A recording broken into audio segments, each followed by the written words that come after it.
Our News from the Hill segment tonight. When President Trump announced his executive order on refugees last week, many on Capitol Hill were caught off guard. According to recent reports, there'd been little coordination between the administration and Republicans in Congress. Whether or not these growing pains for the new Trump administration are the new norm remains to be seen. So let's talk to a congressman and find out. Joining me now, Congressman from the state of Texas, Blake Farenthold. Congressman, thanks so much for being here, sir. Howdy, happy to be here. All right, Congressman, tell me what it's like, this new relationship between President Trump, his administration, and Congress. Is there much coordination that's happening? Well, I tell you, things are moving at a very fast pace, but I think that's what the American people want. Donald Trump ran on a platform of change and making change quickly. His supporters, my supporters, and I think most of the country want to see things happen. Right. I mean, I think it's over 20 executive orders just in these first 2 weeks, and today is the 2-week mark from his inauguration. What about the relationship, Congressman, between Speaker of the House Paul Ryan and President Trump? We know that had been a little touchy on the campaign trail. They seem to be coordinating pretty well, but how are their two slightly differing objectives? How is that working out in Congress? Well, the Speaker has told all the Republicans in Congress that he talks to President Trump almost every day, sometimes twice a day. So I think there's some working together. It's just, I think, tough for Donald Trump, who comes from a business environment where you can basically snap your fingers and people jump into Washington, where the status quo is very powerful and folks move a little bit more slowly. And right. I tell you, the speed at which Donald Trump moving is refreshing, though. Right. It's almost as if he's never met Congress before, if he thinks he can move things along that quickly. Congressman, let me ask you about Obamacare. There have been a couple recent reports the last day or two that Republicans, House Republicans specifically, are changing the narrative away from repealing Obamacare to repairing Obamacare. What can you tell me about that? Well, I think we've got a broken healthcare system that's costing everybody money. Whether you call it repeal or repair, it's the same thing. Get rid of the parts that don't work and that people don't like the individual mandate and the company mandate and the government being in control of your healthcare, and replace it to something where you're in charge of your healthcare with your doctor.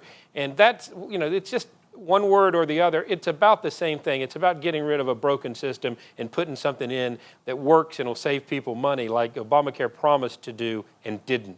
Right. I'm going to push you on this just a little bit, just so our viewers are clear on this, just so I'm clear on this. Is this just a rhetorical change, just a narrative, a way to make the American people feel confident here, or is this a difference in whether or not the actual bill, Obamacare, will be repealed? Because, Congressman, I'm sure your constituents in Texas and pretty much everyone who voted for President Donald Trump wants Obamacare repealed.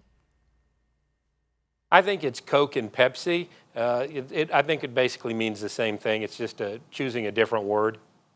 All right, well, I guess we'll have to wait and see, because we are hearing those reports that congressional Republicans are in a little bit of a tug of war with each other on how exactly to make this happen. Congressman, you're from South Texas. You know, Donald Trump, General Kelly, his Secretary of Homeland Security, his new secretary, said that the border wall between Mexico and the United States will be completed within 2 years' time now. I mean, it only took him a week to announce the construction would begin. Now he says it'll be completed in 2 years. Do your constituents in South Texas, do they support that wall?